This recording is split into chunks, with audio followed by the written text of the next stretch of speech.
এখন শুনলাম গুলি রেখে করেছে ছাত্রলীগের ক্যাডারেরা। সরকার ইউনূসের কাছে জোর দাবি জানাই 24 ঘন্টার ভিতরে যে গুলি করুক তাকে যেন গ্রেফতার করা হয় এবং গ্রেফতার করে আইনের আওতায় আনা হয়। যদি না আনা হয় তাহলে বলবো ডক্টর মোহাম্মদ ইউনূস আপনি ব্যর্থ। আগে আওয়ামী লীগের লোকেরা যে চরিত্র দেখাতো, এখন কিছু লোক ক্ষমতায় যায়নি, তারপর ওই রকম চরিত্র দেখাচ্ছে।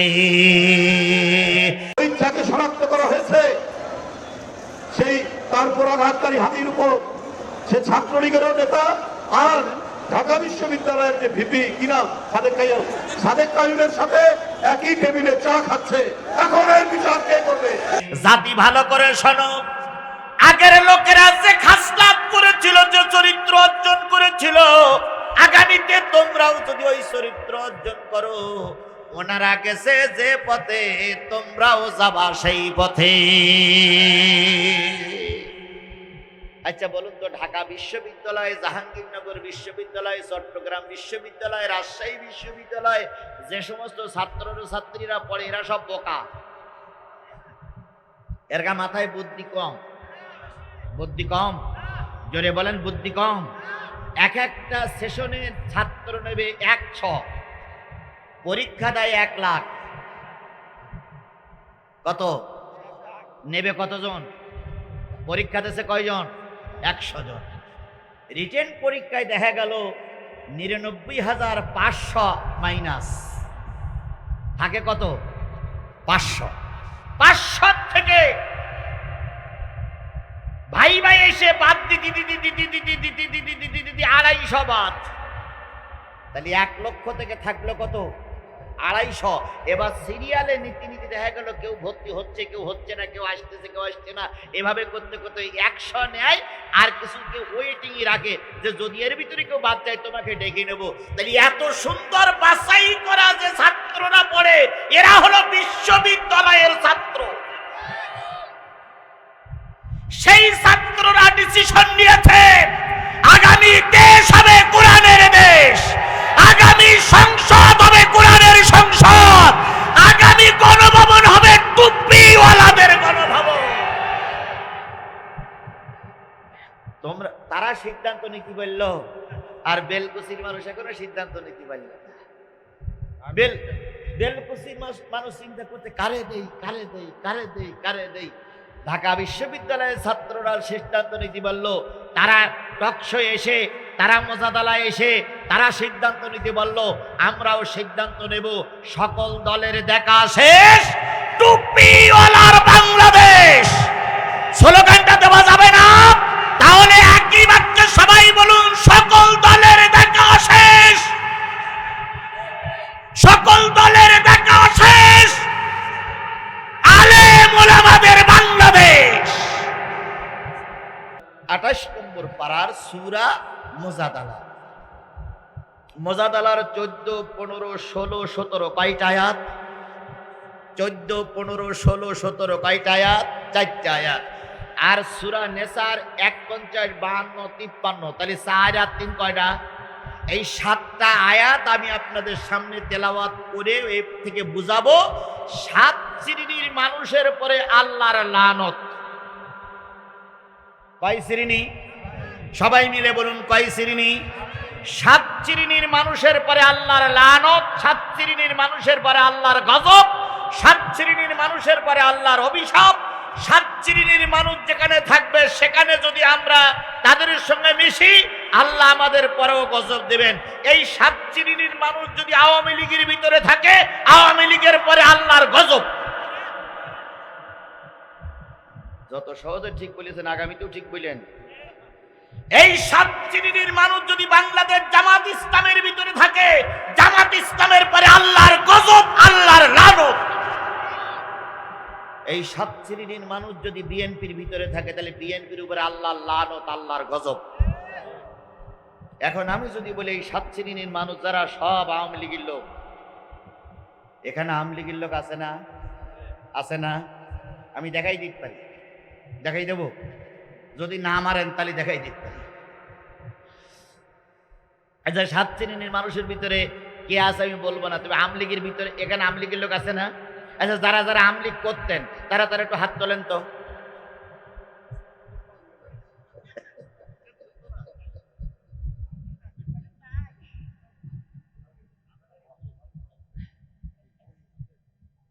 আচ্ছা, বিএনপির ভাইদের পরে যদি বলি আল্লাহ লানত, ওনারা তো ক্ষমতায় যাওয়ার আগে ক্ষমতা গ্রহণ করার জন্য চেষ্টা করতেছে। এখন শুধু বলতেছে ভোট দাও যাবো, ভোট দাও যাবো, যান আপনারা, আমরা বাধা দিচ্ছি। এখন যদি বলি বিএনপির ভাইদের পরে আল্লাহ লানত, তাহলে আমি কি এই বেলকুচির এরিয়া পার হতে পারবো বলে মনে হয়? তার আগে ওরা আমার ধরি ফেলবে না? ধরি ফেলবে। যদি সত্যিকার বলি জামাত ইসলামের পরে আল্লাহ লানত, জামাত ইসলামের নেতা কর্মী মঞ্চে ভরা, আমার গাড়ির স্টার্ট হবে বলে মনে হয় না। তার আগেই আমাকে কট হয়ে যেতে খাওয়া লাগতে পারে। এই জন্য আমি কাউকে দোষারোপ করব না। উত্তরটা নেব কার কাছ থেকে? আরো জোরে বলেন, কার কাছ থেকে? তবে কোরআন দিয়ে যদি আলোচনা করি, কারোর গায়ে লাগবে, কারোর ক্ষতি হবে, তাহলে আমি 7টা পয়েন্টের আলোচনা করব ইনশাল্লাহ। আপনারা কি শেষ মোনাজাত পর্যন্ত শুনে এই 7টা কথা শুনে সিদ্ধান্ত নিয়ে বাড়ি যেতে রাজি আছেন? কারা কারা রাজি আছেন কোরআনের এই 7টা পয়েন্ট শুনতে? হাত তুলে দেখান। আল্লাহ তুমি হাতগুলোরে কবুল করে নাও। জোরে একটা তাকবীর দিবেন, নারে তাকবীর, আরো জোরে নারে তাকবীর। আল্লাহ আমার এই হাতগুলোরে, আমাদের হাতগুলোরে কবুল করুক। সকলে বলুন আমিন। হাত তুলে কারে দেখালাম? আল্লাহ কি দেখেছে? কি কই দেখবে? মাথার উপর তো সামিয়ানা। এরপরও আল্লাহ দেখতে পায়, এরপরও আল্লাহ দেখতে পায়। যদি সত্যি আপনার এই বিশ্বাস থাকে, তাহলে মসজিদে বসে সারা জীবন হুজুরের কাছে আওতা করলেন, এবার হুজুরদের ভোট দেব, এবার আলেমদের ভোট দেব। ভোটের রাত্রিতে আপনি পরিবর্তন হয়ে কি করিয়ে রামপন্থী বামপন্থী ভোট দেন? ওই ভোট কেন্দ্রে কি আল্লাহ দেখে না?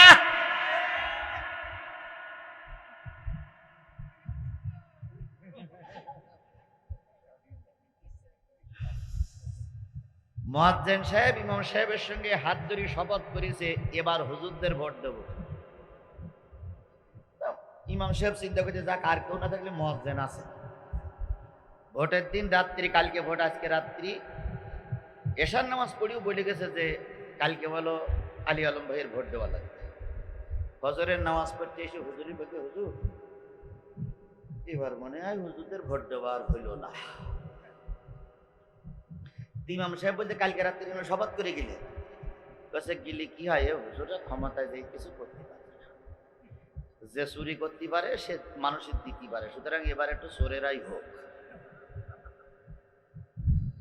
তো ইমাম সাহেব চিন্তা করতে, কালকে রাত পর্যন্ত ঠিক ছিল, হঠাৎ করে পরিবর্তন হইল কি বুঝে? ইমাম সাহেব ফজরের নামাজ পড়ে আস্তে আস্তে ঘুরতে ঘুরতে যেয়ে মুয়াজ্জিনের বাড়ি গেছে। যেই চাষির দেখে বলছে, চাষি ঘটনাকে কালকে পর্যন্ত ঠিক ছিল, আজকে ঘুরে গেল কেন?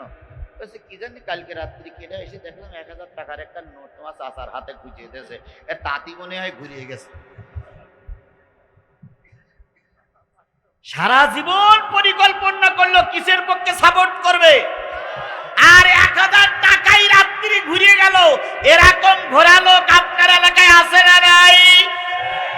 আচ্ছা, আগামীতে 2000 টাকা নিয়ে ঘুরিয়ে যাবেন, কেডা কেডা হাত তোলেন তো? তাহলে এই এলাকার লোক সব যদি ভালো হয়, তা আমার ডেকে নিয়েছেন কেন? এলাকার লোক সব তো ভালো, এখানে তো ওয়াজ শোনানোর কোনো দরকার নেই। তাহলে আমরা কোরআনের পক্ষে থাকবো তো ইনশাল্লাহ। 7 শ্রেণীর মানুষের পর আল্লাহ লানত, অল্প সময়ের ভিতরে কথাগুলো বলবো, শুনে যাবেন তো ইনশাল্লাহ। আল্লাহ আমাদের কবুল করুন, আল্লাহ আমাদের কবুল করুন, আল্লাহ আমাদের কবুল করুন। ওয়াদা খেলাপ করলে কি হয়? ওয়াদা খেলাপ করা মুনাফিকের আলামত। কথা বলেন ঠিক না বেঠিক? আমরা ওয়াদা খেলাপ করব না ইনশাল্লাহ। মনে করেন না হুজুর অনেক ওয়াজ করবে, আমার দুই পক্ষের নেতা একই কথা বলেছেন, মূল কথাগুলো বলেই যত তাড়াতাড়ি বিদায় করা যায়, আমিও ওনাদের সঙ্গে একমত। সুতরাং আপনাদের খুব বেশি রাইড করব না। আমি 7টা পয়েন্টে যত সংক্ষেপে কথা বলতে পারি বলার জন্য চেষ্টা করব। তার আগে আমি আপনাদের কাছে ছোট্ট একটা অনুরোধ করব, সেটা হলো মসজিদ আল্লাহর ঘর। কার ঘর? সবাই বলেন কার ঘর? আল্লাহর ঘরের জন্য লুৎফর ভাই দীর্ঘ 7টা বছর এখানে চেষ্টা করছে এই ঘরটা কাঙ্ক্ষিত জায়গায় পৌঁছানোর জন্য। আমি মনে হয় এইবার দিয়ে 2বার না 3বার এখানে এসেছি। তিনবার এসে তিনবারই আমি মসজিদের জন্য কথা বলেছি। আজকেও একটু কথা বলতে চাই। বেলকুচির মানুষের একেবারে গরিব মানুষ নয়, আল্লাহ অনেক সম্পদ দিয়েছে। আমি আপনার টাকার থেকে, লুৎফার ভাই যে দান চেয়েছেন, আমি মুসাফির হিসেবে আপনার টাকার থেকে মাত্র 20টা টাকা, মাত্র 30টা টাকা, মাত্র 50টা টাকা একটু দাবি করব। আপনি কি আমার দাবিটা রাখবেন? ভাই আপনারা যে তিনজন উঠলেন, আপনারা কি মসজিদের শত্রু? তাহলে একটু বসেন। কারণ হলো আপনি চলে যান, আমার দুঃখ নেই, কারণ কোরআনের কথা সবাই ভালো লাগবে না। অন্তত মসজিদের কালেকশন পর্যন্ত সবাই চুপ থাকেন। আপনি টাকা না দেন, কিন্তু উঠে যাওয়ার পরে যদি আর দুইজন উঠে যায়, তাহলে 5 জনের গোনা নিয়ে আপনি বাড়ি গেলেন। এই জন্য 20টা টাকা মসজিদের জন্য হবে। কাদের কাছে 20 টাকা আছে একটু হাত তোলেন তো। কাদের কাছে 20 টাকা আছে? কাঁধে বলে ফেরেস্তা আছে, টাকা পকেটে আছে, হাত যদি না তোলেন তাহলে ফেরেস্তা লিখবে মিথ্যাবাদী। ফেরেস্তা কাঁধে আছে না নাই? আপনার ফেরেস্তার আমার ফেরেস্তা কি এক? আপনার আলাদা, আমার আলাদা। যদি টাকা থাকার পরেও যদি হাত না তোলেন, তাহলে ফেরেস্তা আপনার ওখানে আজকে লিখবে রাত 11:10 বেজে এত মিনিট এই লোক মিথ্যাবাদী। আপনি মিথ্যাবাদী না সত্যবাদী হতে চান? কাদের পকেটে টাকা আছে তারা একটু হাত তোলেন। দেবার দরকার নেই, একটু হাত তোলেন দেখি, আমি দেখি যে কাদের পকেটে টাকা আছে। মাশাআল্লাহ, জাযাকাল্লাহ খাইরান ফি দারাইন। আমি এবার আপনাদের কাছে অনুরোধ করি, আমি চেয়েছি 20 টাকা, যদি 30 টাকা, 40 টাকা, 50 টাকা, 100 টাকা, 200 টাকা দেন আলহামদুলিল্লাহ। যদি মনে করেন 20 টাকা চেয়েছেন, 20 টাকা নেই, 10 টাকা দেন। 10 টাকা না থাকলে 5 টাকা দেন, তবু মাহরুম করবেন না। যে হাতগুলো উঁচু করেছিলেন সেই হাতগুলো সব পকেটে দেন। আমিও দিচ্ছি, পকেটে দেন, সবাই পকেটে দেন, সবাই পকেটে দেন, যে দেন, সবাই পকেটে দেন, সবাই পকেটে হাত দেন, সবাই দেন, সবাই দেন। এই ছেলেরা দাঁড়াও, দাঁড়াও বাবা দাঁড়াও, সবাই দেন, সবাই দেন, সবাই দেন, সবাই দেন, পকেটে হাত দেন, সবাই পকেটে হাত দেন। হাত দেওয়া কি শেষ? এই ছেলেরা, জি জি, আচ্ছা আচ্ছা, যাও সবাই পকেটে হাত দিয়ে ওই ছেলেদের কাছে দেন। ছেলেদের যত তাড়াতাড়ি দিতে পারবেন তত তাড়াতাড়ি আলোচনা শুরু হবে ইনশাআল্লাহ।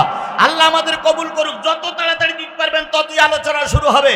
মঞ্চের অনেক নেতারা আছেন, বড় অঙ্কের টাকা দান করেছেন। 10 টাকা 20 টাকা আবার হাতে দেওয়া যাবে না ভাই, সবাই মিলে দেন। 10 জি, 20 টাকা, 50, 100, 200 দেন ভাই, দেন দেন। মাশাআল্লাহ মাশাআল্লাহ, জি আলহামদুলিল্লাহ। জি ভাই, আর কারা কারা আছেন দেন, সবাই জি দেন, সবাই মিলে দেন। মাশাআল্লাহ, 20 টাকা, 50, 100, 200, 500, 1000, 2000, 5000, 10,000, 20,000, 50,000, 1 লাখ, 2 লাখ, 50 লাখ দেন ভাই, দেন। আল্লাহ কবুল করুক, আল্লাহ কবুল করুক, সবাইকে দেওয়ার তৌফিক দিক। মাশাআল্লাহ, একটু জিকির করেন সুবহানাল্লাহ আলহামদুলিল্লাহ। ভাই আপনারা এই যে কিছু লোক চলে যাচ্ছেন, জি যা আছে তাই দেন। কিছু লোক চলে যাচ্ছেন, মূল আলোচনা তো বন্ধ হয়ে গেল রে ভাই। আল্লাহ কবুল করুক, আল্লাহ কবুল করুক, কাউকে আল্লাহ মাহরুম না করুক, আল্লাহ সবাইকে হেফাজত করুক। খুব গুরুত্বপূর্ণ আলোচনা ভাই। আমি কোন বছর কোন আলোচনা করি আমার নোট থাকে। আপনি টেনশন করেন না যে হুজুর গত বছর আলোচনা করে গেছে, এবছর কি আলোচনা করবে। এবছরের আলোচনা আমার নোট করা আছে, আগামী যদি আবার আসি তাও নোট করা থাকবে। এই জন্য বসুন, খুবই গুরুত্বপূর্ণ আলোচনা, খুবই গুরুত্বপূর্ণ আলোচনা, না শুনলি লস।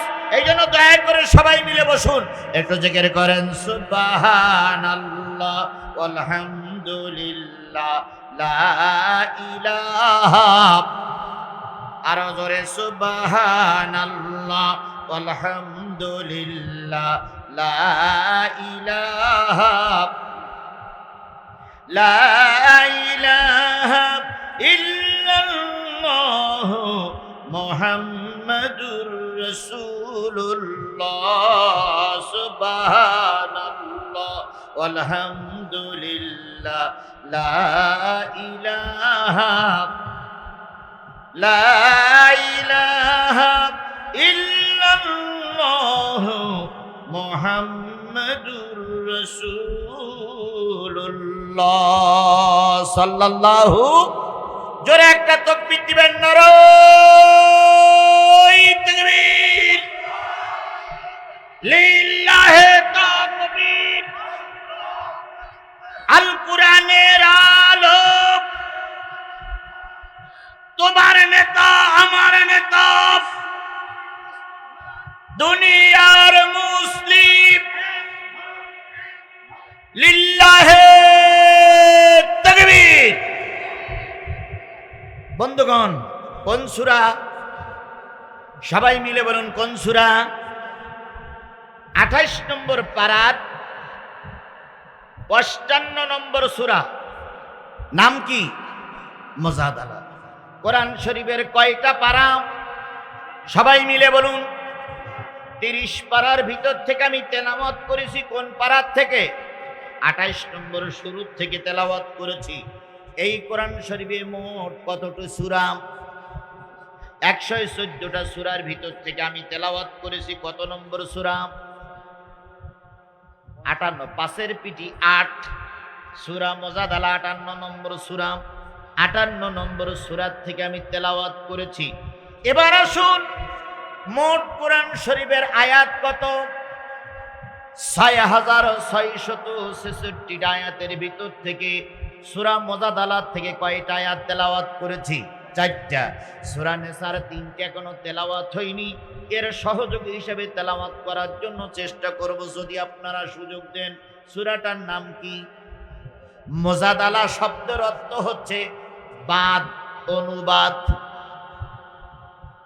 তর্ক তর্কি, কথার পিঠে কথা। ইংরেজিতে বলা হয় টক শো। ইংরেজিতে বলা হয় কি? আমাদের খেয়াল করেন, ইংরেজিতে বলা হয় কি? Talk show. আরবিতে বলা হয় কি? মুজাদালা। বাংলায় বলা হয় বাদ, অনুবাদ, কথা কাটাকাটি করা, তর্কে কথার পিঠে কথা বলা। আপনি একটা কথা বললেন, আমি তার কাউন্টার দিলাম। আরবিতে বলা হয় মুজাদালা, ইংরেজিতে বলা হয় টক শো, আর বাংলায় বলা হয় তর্ক তর্কি। তাহলে তর্ক তর্কের সূরা, টক শোর সূরা, বাদানুবাদের সূরার নাম কি বললাম? মুজাদালা। আজকে আমার সমাজে অনেক সময় টক শো আমরা দেখি। টক শো দেখি না?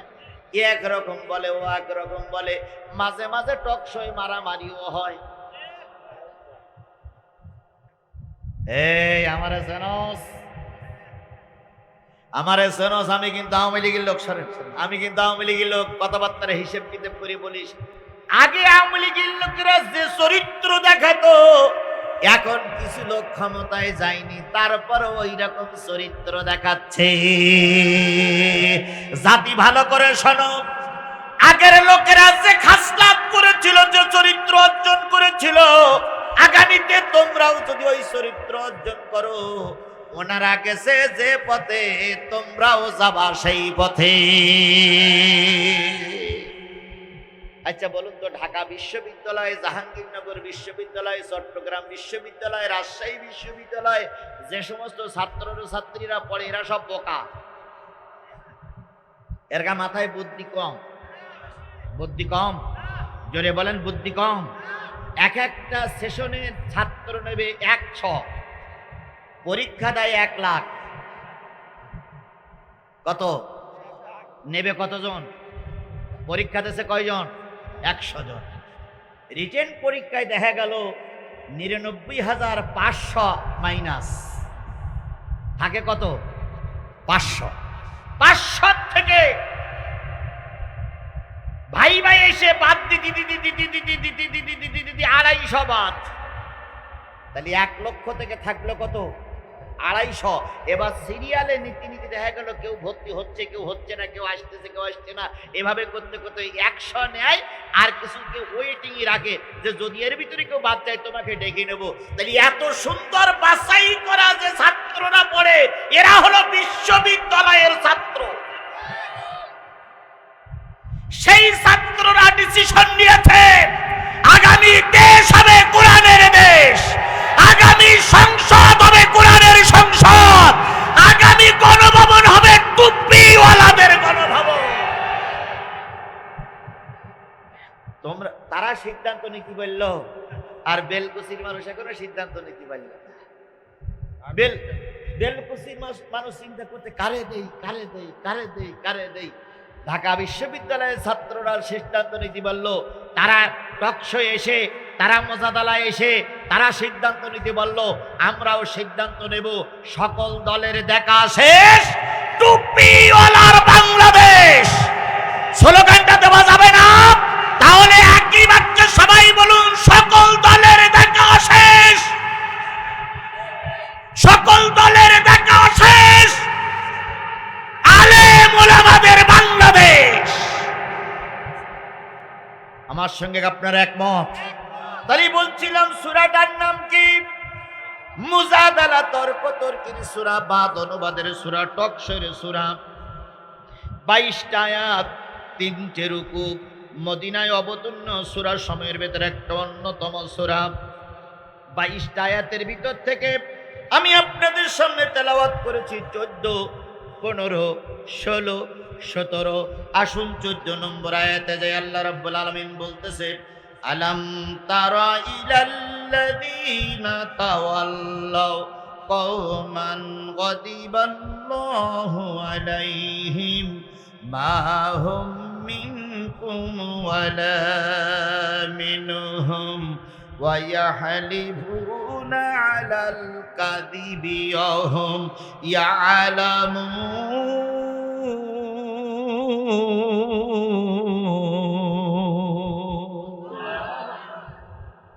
আল্লাহ বলতেছে, ও নবী, আপনি কি সেই সমস্ত লোকদের দেখেছেন, সেই সমস্ত মানুষদেরকে কি আপনি দেখেছেন যারা মানুষকে আহ্বান করে, মানুষের সঙ্গে বন্ধুত্ব রাখে, সেই দল করে, সেই দলের দিকে মানুষকে আহ্বান করে, সেই দলের দিকে মানুষকে ডাকে যে দলের প্রতি আল্লাহর গজব, আল্লাহর লানত।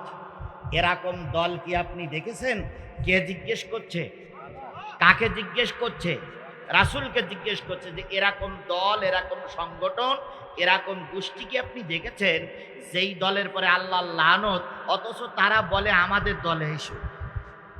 এরকম দল কি আপনি দেখেছেন? কে জিজ্ঞেস করছে? কাকে জিজ্ঞেস করছে? আচ্ছা, এই আয়াতটা কি মানসুখ হয়ে গেছে না এখনো চালু আছে? তাহলে চালু যদি থাকে, তাহলে নবীর মাধ্যমে আমার কাছে এসে আল্লাহ বলতেছে, হে আজিজুল, তুমি বেলকুসি মানুষের কাছে জিজ্ঞেস করো যে এরকম জাতি কি তুমি দেখেছো যে জাতির পরে আল্লাহর গজব, আল্লাহর লানত, আল্লাহর অভিশাপ, যে জাতির পরে আল্লাহ সন্তুষ্ট না, এরকম জাতিকে আজিজুল তুমি জাতির কাছে জিজ্ঞেস করো, তুমি কি লোককে দেখেছো? এবার যদি আমি আপনাদের জিজ্ঞেস করি, ভাই, যে জাতির পরে আল্লাহর গজব, যে জাতির পরে আল্লাহর লানত, যে জাতির পরে আল্লাহর অভিশাপ, সেরকম দল, সেরকম জাতি, সেরকম দল, সেরকম সংগঠন কি আপনারা দেখেছেন?